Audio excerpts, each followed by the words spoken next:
น้องผมไปเนาะตอนนี้เราจะมาเบิ่งที่บ้านห้องแสงเนาะเรามาปั้นข้าวเนาะพี่น้องเนาะเมื่อกี้นี้เราได้ปั้นข้าวนำข้าวเจ้าเนาะแต่ว่าเราบ่ได้ถ่ายช่วงเราปั้นข้าวนะจักใหญ่เลยพี่น้องอันนี้คือจะเป็นจักปั้นข้าวเนาะแต่ว่า FC ทางฝั่งไทยเราน่าจะบ่ใส่เลยเนาะพี่น้องเนาะจักปั้นข้าวแบบนี้เนาะจนหลายเป็นจักเกี่ยวเนาะเกี่ยวแบบจักดูดเอาเนาะตามเราเบิ่งที่ฝั่งไทยเราเนาะแต่ว่าฝั่งลาวเราก็ยังมีเนาะพี่น้องเนาะคือจักแบบนี้เนาะอันนี้จะเป็นจักปั้นข้าวเด้อเห็นบ่พี่น้องเขาหากับปั้นสดๆร้อนๆนี่เป็นอะไรพี่น้องเอ้ยเนาะนี่เห็นบ่สุดยอดหลายพี่น้องจะเป็นยามนี่แม่นยามเก็บเกี่ยวเขาให้เขานาเนาะพี่น้องเนาะ FC เนาะนี่คือบรรยากาศไปเราจะไปเบิ่งเขาเจ้าอยู่เล้าเขาเนาะว่ามีหลายใช่ไหมเขาเจ้าว่าเขาเจ้าได้65กระสอบหรือ65เป้าเนาะพี่น้องเนาะไปเราจะไปเบิ่งเลย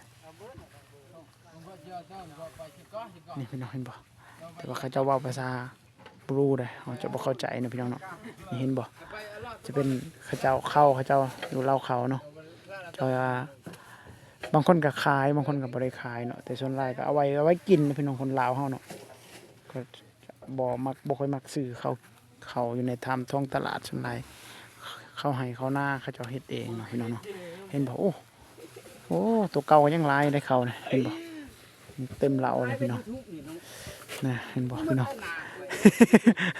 ได้เงินคนไปเฮ็ดเวียก เราพี่น้องเนาะเห็นบ่เข้าเพิ่นหลายนะโอ้เพิ่นมัดอีหยังจะเป็นยำข้าวใหม่ฮะ เอา200 300 ยังก็ เปิดออกมา2-3เป้า จะหน่อยก่อนเนาะจะหน่อยสิเข้าไปเบิ่งว่าฮีตของคนลาวเนี่ยเขาเจ้า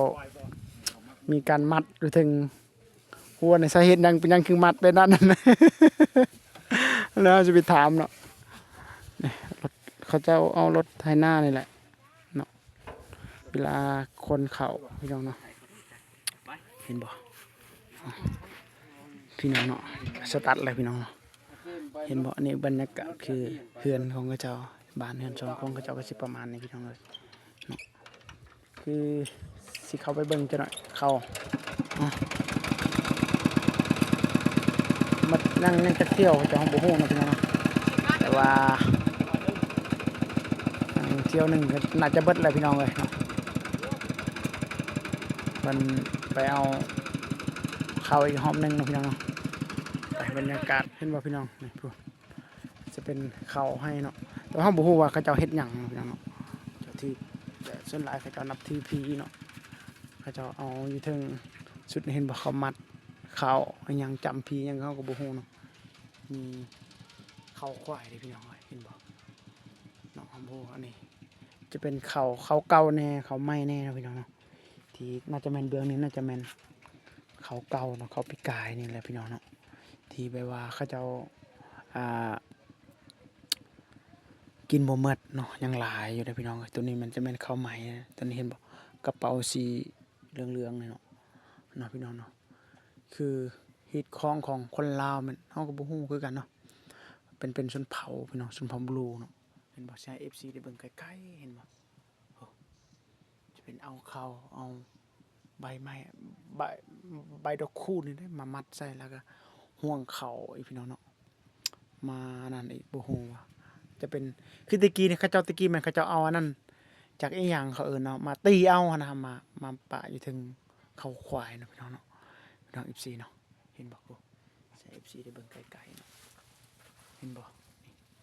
สิประมาณนี่แหละเนาะคือตะกี้เขาเจ้ามันเขาเจ้าตีเอาอยู่ลานเขาเนาะ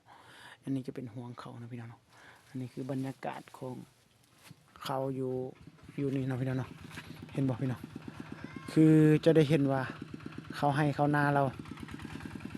ได้หลายเลยเติบเนาะพี่น้องเนาะแต่ว่าบางคนก็จะขายบางคนก็ไม่ได้ขายเนาะพี่น้องนี่คือบรรยากาศอยู่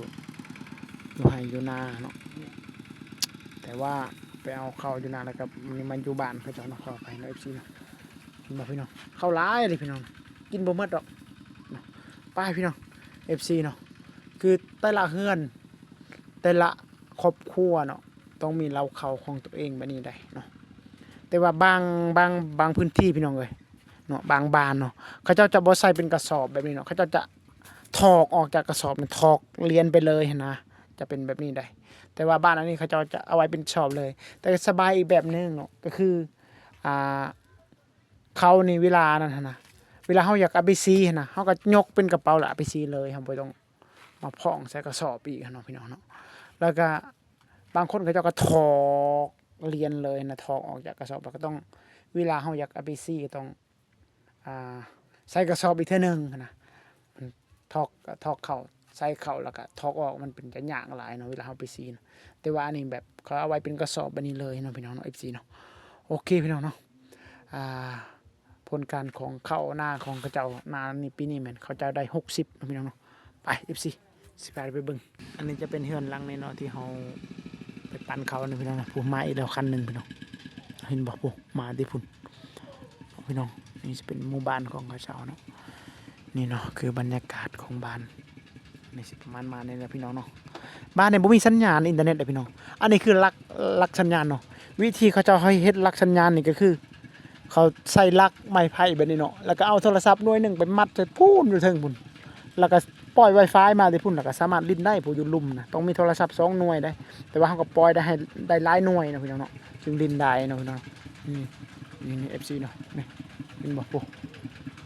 นี่คือบรรยากาศเนาะพี่น้องปุ๊รถไถนาเขาจะมาค้นเขาเมกเนที่เฮาขึ้นไปอันนั้นถ่ายให้วิดีโอเล่าเขานะพี่น้องเนาะโอ้ยรถไถดับพี่น้องเนาะ2คันคือว่าได้หลายเติบได้พี่น้องเลยเดี๋ยวเนาะคือบรรยากาศเขาเพราะว่าเรียบสงบดีบ่มีสัญญาณอินเทอร์เน็ตบ่มีสัญญาณโทรก็บ่ค่อยได้มีปานใดพี่น้องสิประมาณนี้แหละพี่น้องเลยเนาะเอาพี่น้องคลิปนี้ก็จบสำนี้เนาะพี่น้อง FC ทั้งฝั่งลาวและฝั่งไทยเฮาเนาะถ้าพี่น้องคนไหนอยากจะเห็นบรรยากาศของหมู่บ้านแบบนี้แบบธรรมชาติด้วยบรรยากาศบ้านแบบชนบทแบบนี้ก็สิพา FC ได้ถ่ายให้ FC ได้เบิ่งเนาะอันนี้ก็คือกกในบ่อนเขาจะนั่งขึ้นไปนั่งลินสัญญาณเนาะสัญญาณอินเทอร์เน็ตเลยสัญญาณลินโทรศัพท์เขาจะว่าอยู่เทิงกกใหม่นี่จะได้พี่น้องเนาะเป็นบ้านเฮือนของเขาเจ้านะพี่น้องเห็นบ่นี่คือบรรยากาศที่เขาเจ้ามาคนเขาขึ้นเล้าเขาพี่น้องเนาะพี่น้องเนาะโอ้รถใหญ่เขาเจ้ามาเลยแต่พี่น้องบรรยากาศเนาะพี่น้องมาโอ้รถใหญ่เขาเจ้ามาแก่ยังเลยเนาะพี่น้องเนาะเอาพี่น้องฝากไลค์ฝากแชร์ฝากกดติดตามเพื่อให้กำลังใจในการเฮ็ดคลิปต่อไปเด้อพี่น้องเด้อขอบใจได้หลายเอารถเฮ็ดยังนี่เอาโทรศัพท์ลงเนาะอันนี้คือโทรศัพท์ที่เขาจะปล่อยสัญญาณเมื่อกี้นี้เนาะโทรศัพท์จะบอกอันนี้วิธีลิ้นสัญญาณที่แบบว่าบ่มีสัญญาณอินเทอร์เน็ตต้องเฮ็ดแบบนี้ปุ๊บอยู่เทิงพุ่นได้พี่น้องเลยเนาะที่อันนั้นเบิ่งถ้าเบิ่งเขาจะปล่อยเบิ่งโทรศัพท์เนาะลงมาก็คือแบบเฮาซักทุ่งนั่นแหละซักขึ้นซักลงเนาะเวลาเฮาอยากมัดมาเฮาก็ต้องเอาโทรศัพท์อีกมัดลงมาอีกพี่น้องเนาะถ้าเบิ่งพี่น้องเนาะเห็นบ่นี่คือแบบเวลาเขาปล่อยลงไปเฮาอยากได้หรือแบตเตอรี่มันหมดเนาะหรือว่าถ้าเบิ่งเห็นบ่พี่น้องจะเป็นเสียเฮ็ดประมาณนี้แหละคือวิธีที่จะต้องได้ลิ้นสัญญาณเนี่ยความยากลำบากสำใดเบิ่งเอาพี่น้องเนาะนี่คือเป็นโทรศัพท์เห็นบ่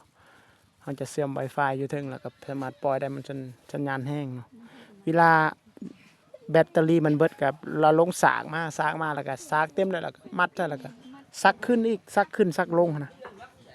เนาะพี่น้องเนาะประมาณนั้นเห็นบ่โทรศัพท์แต่ว่าโทรศัพท์ตัวนี้น่ะบ่ได้ใช้งานนะมีแต่ปล่อย Wi-Fi ให้หมู่ผู้อยู่ลุ่มลิ้นได้ซื่อๆมันก็สามารถลิ้นได้ลิ้นเกมได้ลิ้นโทรได้โทรลิ้น TikTok ลิ้นเฟซลิ้นนั่นได้พี่น้องเลยคลิปจบช่วงนี้พี่น้อง